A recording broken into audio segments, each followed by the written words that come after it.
Bonjour, je suis Monsieur Foaleng-Love René. Aujourd'hui, dans le cadre de la continuité du cours sur les cellules et les tissus, nous allons voir l'étude des principaux tissus.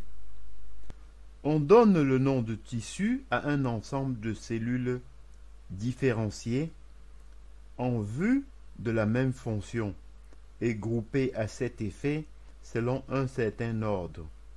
Il faut insister sur le fait qu'un tissu déterminé n'est pas forcément composé d'éléments semblables, mais d'éléments qui concourent à une même fonction et qui peuvent avoir des aspects très divers.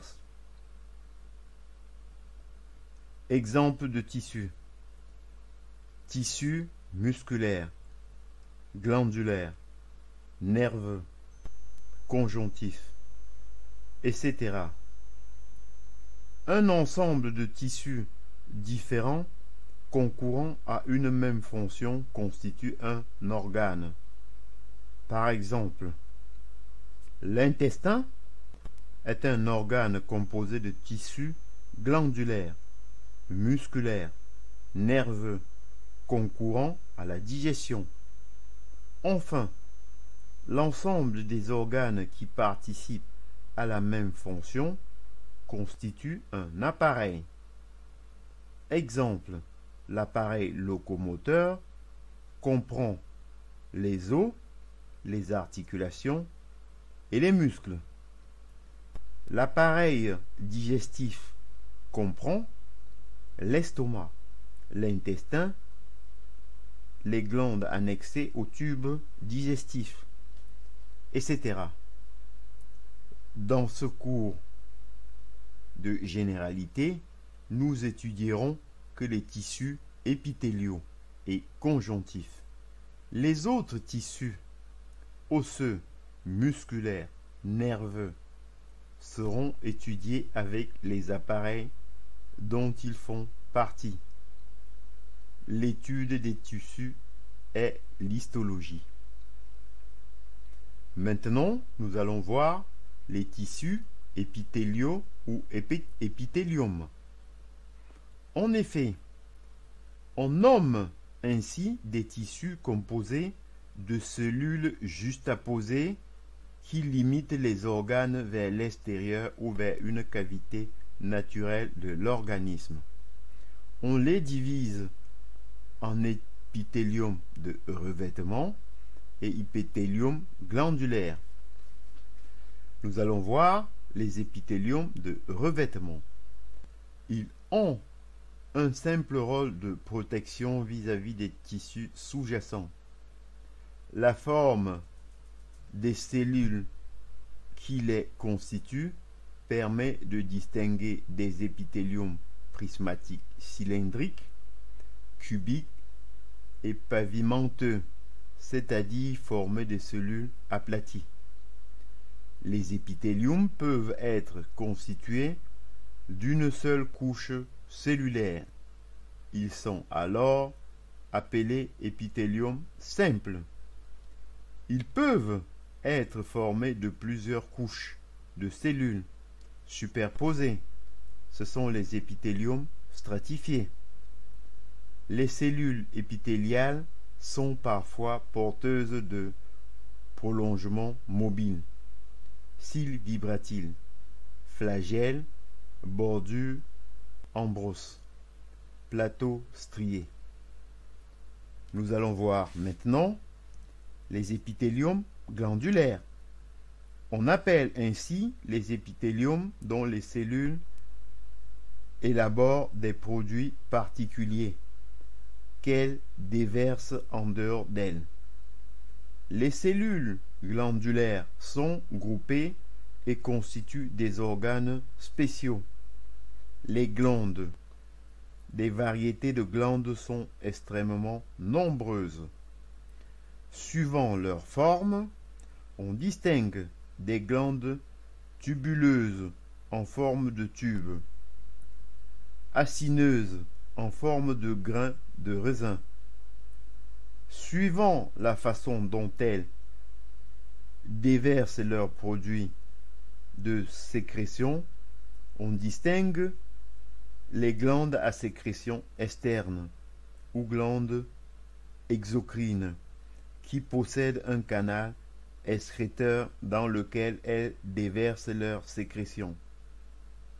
Les glandes à sécrétion interne ou glandes endocrines qui déversent leurs sécrétions directement dans le sang, et les glandes mixtes, à la fois exo et endocrines. Nous allons maintenant passer voir le tissu conjonctif. C'est un tissu de remplissage intercalé entre les organes qui comble le vide laissé entre ceux-ci. Il est constitué par des cellules conjonctives ou fibrocytes de forme étoilée, réunies les unes aux autres par des prolongements extrêmement ténus. Ces cellules dénuées de toute mobilité sont dites cellules fixes. Des cellules mobiles, les histiocytes, doués d'un pouvoir phagocytaire important. Une substance interstitielle qui comble tous les espaces libres entre les cellules. Cette substance porte le nom de collagène. Des fibres entrecroisées situées dans la substance interne cellulaire. Ces fibres sont de deux sortes. Des fibres collagènes de gros diamètre, très longues, et qui ne se fusionnent jamais entre eux. Des fibres élastiques beaucoup plus minces, qui se réunissent entre elles et forment un réseau. Le tissu conjonctif forme du tissu fibreux lorsque les fibres y dominent. Du tissu conjonctif. Lâche dans les autres cas. La transformation de l'un à l'autre est d'ailleurs possible. Le tissu conjonctif peut aussi subir d'autres transformations, surcharge graisseuse de ses cellules, donnant le tissu adipeux, transformation de sa substance interstitielle, donnant alors le tissu osseux ou cartilagineux. Bien souvent, un épithélium de revêtement est doublé à sa face profonde par une lame de tissu conjonctif. L'association de ces deux tissus forme tantôt une muqueuse, tissu qui tapisse la cavité de tous les organes creux et de tous les orifices naturels de l'organisme. Exemple, muqueuse buccale, intestinale, vésicale, etc. Tantôt une séreuse, tissu qui enveloppe les organes et favorise les mouvements de ceux-ci.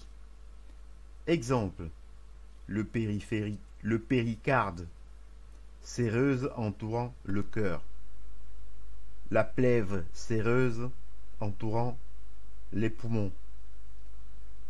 Le péritoine séreuse entourant le tube digestif. Nous étudierons plus en détail les séreuses avec les organes dont elles font partie. J'en ai terminé et je vous en remercie. Bonjour, je suis Monsieur Faux Alain Glove.